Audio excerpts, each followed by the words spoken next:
씨가 뭐 부축을 받으면서 나갔다면서요? 예, 본인으로서는 충격이지 않았을까라는 생각이 1년 드는데 8개월인데 이게 4년으로 늘었다는 늘어났다. 것에 대해서는 많은 시민들이 여전히 부족하다고 생각할 그렇습니다. 겁니다. 심지어는 예. 세 가지 혐의 중에서 여전히 한 혐의는 무죄를 받았거든요. 그 여론조사 참 예, 명태균 씨 네. 관련돼 있는 여론조사를 무상으로 받았다라고 하는 혐의인데, 그러니까 하지만 그럼에도 불구하고 조금만 버티면 내년이면 이제 나간다라고 믿고 있던 김건희 씨의 이제 기대가 와장창 깨진 것이거든요. 예. 이게 특히나 이제 대법원에서는 사실 이제 더 이상 형량을 다투는 게 아닙니다. 그래서 이제 무죄가 그렇죠. 바뀌지만 네. 않는다면 이대로 굳어지는 것이고요. 음. 오히려 그 명태균 씨 관련된 부분이 파기환송이 돼가지고 다투게 되면 더 형량이 더 올라갈 일만 남아 있어요. 그래서 본인으로서는 이제 휘청하는 게 이제 기대와 달랐기 때문이지 않나 싶긴 합니다. 근데 어떻게 기대를 하길래 저는 도저히 늘 기대를 뭐 집행유예 나올 수도 있다고 그래도 생각했다고 하더라고요. 기본적으로 이제 그 검찰총장 법조인하고 같이 산 그 와이프잖아요. 그 그러네. 견눈질로 배운 게 도둑질이라고. 만주 변호사 수준은 기본적으로 된다. 이제 1심보다 2심 형량이 네. 적어지면 적어졌지 많아지는 경우는 거의 없고, 없다. 사실은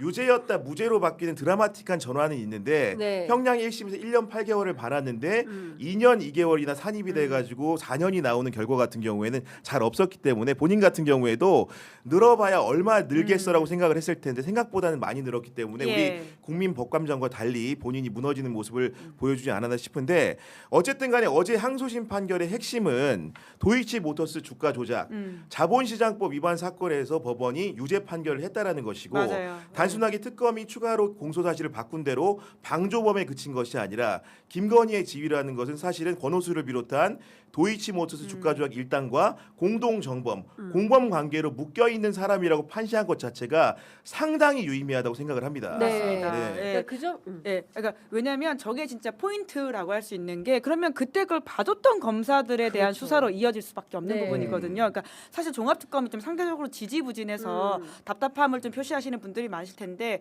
이 판결이 또 근거가 되어가지고 종합특검을 좀 움직일 수 있는 근거가 나왔다라는 생각이 들고요. 조상원, 이창수 이런 사람들에 대한 책임을 이제 좀 다시금 따져볼 수 있는 동력이 생겼다라고 봐야 되겠죠. 그렇습니다.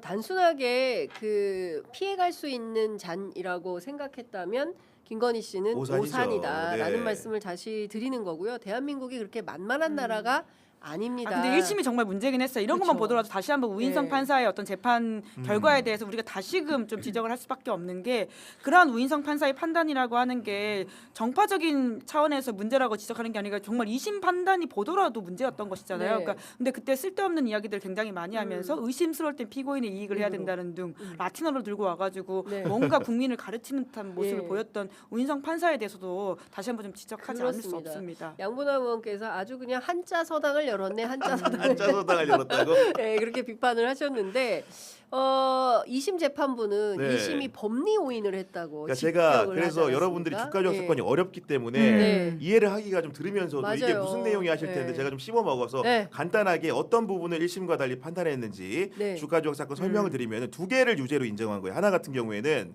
그 기본적 권오수의 권유로 김건희가 미래에셋 증권 계좌, 미래에셋 대우 증권 계좌에 위탁하게 된 거죠. 네. 그러면서 심지어 얼마나 큰 돈을 위탁 매매를 맡겼느냐?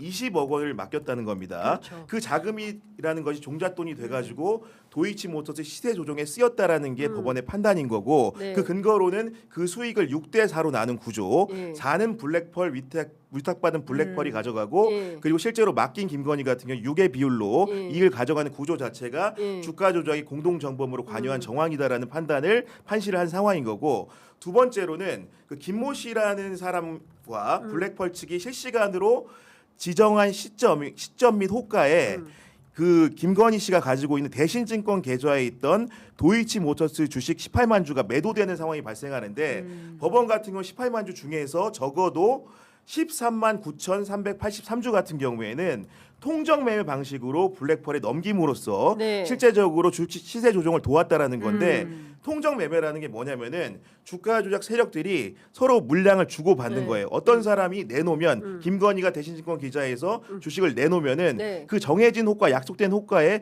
바로 사들이는 겁니다. 그렇지. 그럼 이런 것들이 주가 조작이 어떻게 활용되느냐? 거래량을 늘리는 효과가 있는 거예요. 어떤 거냐면은 주가가 아무리 상승 추이라고 하더라도 팔 때 못 팔려면 꽝 아닙니까? 그런데 그렇죠. 이 네. 주식의 거래가 거래가 활발하게 이루어지고 있다라는 것은 네. 기본적으로 호재가 있다라고 시장이 인식하기 때문에 그런 광경을 연출하기 위해서 짜고 파는 그 조종 행위를 하는 던진다 건데 받아라. 그렇기 때문에 이 통정 매매라는 건 통정 매매 방식으로 했다라는 부분에 대해서도 유죄 판결을 하였다라는 거고 네. 더 재미있는 점은 미래에셋 대우 계좌와 대신증권 계좌가 있는데 그 대신증권 계좌 같은 경우는 팔았잖아요. 네. 가지고 있는 도이치모터 주식을 그 이후에 가까운 시점에 미래에셋 대우증권 계좌로는 사들입니다. 그렇기 때문에 김건희의 명의로 된 두 개의 계좌에서 이런 식의 굉장히 불규칙한 방식의 납득할 수 없는 방식의 매매가 있었기 때문에 법원 같은 경우에는 김건희가 단순하게 가담이 아니고 네. 혹은 시대조정의 인식만 있었던 게 아니라 네. 이런 작전 내용 전체에 하나의 기계적 부속으로서 기능적 역할 분담을 했다라는 판결을 내린 겁니다. 야, 네. 이제 구교영 진짜 박수 한번 쳐야 되겠네요. 아니, 이제 진짜. 이해가 좀 되세요? 예. 야. 아, 나 어제 모르고 막 헤맸는데 아직 오늘 들으니까 구경 기자 완전히 예. 완전히 저도 어제 역시. 방송할 때 헤맸어요. 여기 와서 내가 제대로 지금 얘기하고 보니까 지금 혹시 우리가 재판을 막 듣다 말다 맞아요. 듣다 말다 실시간으로 해가지고 들으니까. 네. 예. 구경 기자 계속 왔다 갔다 해가지고 들리다가 말다 예, 해가지고 예. 핸드폰을 계속 이동 중이어서 잘 못 들었는데 오늘 아주 그냥 네. 야 챗GPT가 따로 없네. 야, 짜고 쳤다라는 게 진짜 딱 이렇게 딱 얘가 정리된다는 바로 거잖아요. 되잖아요. 네. 예. 머리에 이런 선생님한테 과외를 받으면 진짜 좋은 학교 갈 것 같아요. 예, 너무 여러분들도 명쾌하게 딱 정리가 되시죠. 근데 저는 어제 재판 가운데 그 우인성 판사도 그렇고 그 대목이 굉장히 중요하다고 생각했습니다. 알면서 이거 모르지 않으면서 네네네. 이른바 김건희를 봐주기 수사했던 그 검사들, 검사들, 예. 그 문제가 굉장히 더 중요한 거 아닌가라는 그럼요. 생각을 하게 됩니다. 예. 그러니까 우리가 김건희 씨의 혐의와 관련해 가지고는 많은 이야기들을 했지만 지금 이 시간까지도 여전히 가려져 있는 그들의 조력자라고 하는 것은 또 네. 다른 범죄자일 수 있는 것들이거든요. 네. 이제 그런 차원에서 항상 어떻게 검사들만 검찰만 피해 갈까라는 우리가 질문을 던지게 되는 것이고 그 피해가는 것들 때문에 특검도 추동되는 것이고 검찰에게 필요하다라는 이야기하고 있지 않습니까? 네. 그런 차원에서 김건희라는 사람을 봐주기 위해 조직적으로 어떻게 움직였는지에 대한 것들은 다시금 우리가 상기시키면서 이야기를 해야 되겠다는 네. 생각이 들고요. 그때 불기소 처분했을 때 김건희 씨가 주식에 대한 지식이 부족하다라는 것도 판단 근거 중에 하나였거든요. 그렇죠. 예. 근데 이런 거 보면 전혀 그렇지 않잖아요. 전문가라고 본 거잖아요. 그러니까 실제로 2심에서는. 뭐 전문가까지는 아니지만은 예. 5년 이상 이 사건이 발생하기 전 5년 정도는 투자를 하면서 알았던 것으로 본 것이고 더군다나 이런 시세 조정 행위가 있기 전에도 도이치모터스 주식을 갖고 있었기 때문에 네. 보유 과정에서 그 거래량이나 흐름 같은 것들을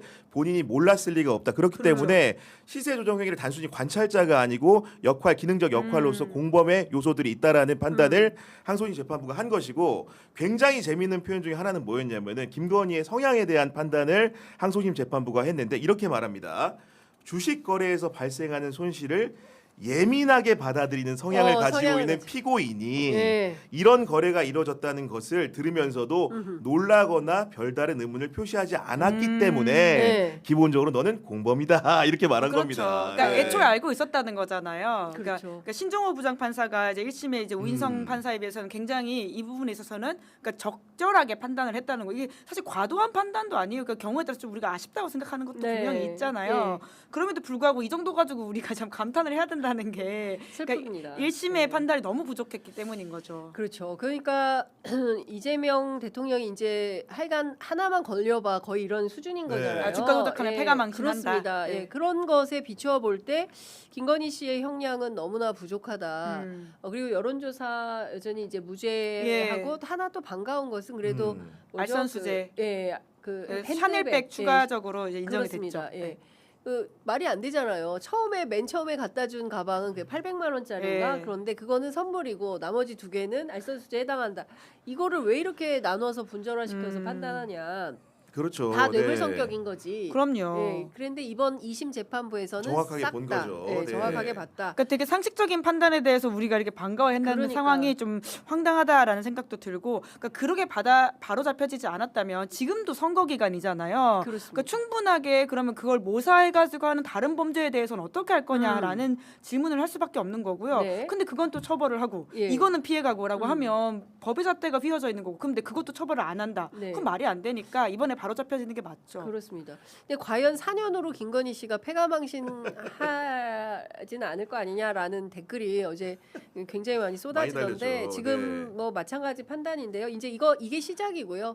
2차 특검을 통해서 추가 기소될 만한 사건들이 또 많이 있기 때문에 네. 이제 그 과정을 좀 살펴보면 근데 좋을 것 제가 같습니다. 지금 법원을 두둔할 생각이 있는 사람이 아니고 다만 네. 양형을 왜 그렇게 했는가 할 수밖에 네, 없었는가에 네, 네. 대해서 판사적 시각의 설명을 조금 드릴게요. 어떤 거냐면은 네. 지금 유무죄가 바뀐 사안이 명태균 똑같이 무죄니까 맞아요. 빼고 네. 주가 조작 사건의 유죄가 선고된 건데 그럼 형량이 늘어나려면은 드라마틱하게 거기서 이제 서사를 써야 되는 건데 예. 기본적으로 지금 도이치 모터스의 공범 관계에 있는 사람들이 이미 상당 인원들이 지금 대법원 판결까지 확정이 된 맞아요. 상황인데 가장 주범격이라고 할 수 있는 권오수에 대해서도 대법원이 최종 형량을 어떻게 썼냐? 징역 3년에 집행유예 4년을 썼습니다. 그렇기 때문에 1년 8개월이었던 실형 4년을 늘린 부분들은 제가 항소심 판사 입장에 생각을 해보면은 대법원까지 확정된 형량에 비춰봤을 공범들의 형량에 비춰봤을 때는 김건희를 좀 더 늘려줬다라고 본인은 생각을 할 것 같아요. 그렇죠. 다만 네. 우리가 느끼는 법감정 같은 경우에는 대통령이 여러 차례 거듭 강조한 대로 네. 주가 조작이라는 건 다른 사람의 주머니를 터는 행위이기 때문에 그렇습니다. 굉장히 중대하게 벌을 받아야 되는데 왜 이러느냐는 근본 의문이 부닥칠 텐데 공범 관계에 묶인 사람들의 선행 판결의 영향을 항소심 법원의 판사는 받지 않을 수 없다는 점을 제가 그렇군요. 법조 기자를 조금 했던 입장에서 설명을 좀 드립니다. 네. 네. 자, 녹수님께서 AI 구교형. GPT 이제 하 네. GPT 가고 구 GPT 오나요? 제가 거기로 혹시 네, 이수경님께서 아유 똑순이 김 기자님 이렇게 아유 오늘 출연자들에 대해서 칭찬이 쏟아지고 있습니다. 아, 너무 감사합니다. 대단히 고맙습니다. 네. 자, 우리가 이제는 요 얘기를 해야 됩니다. D-35. 야, 네, 진짜 이제 한 달. 지방선거. 이제 진짜 딱 정말 한 달 남은 예. 거예요. 네. 예.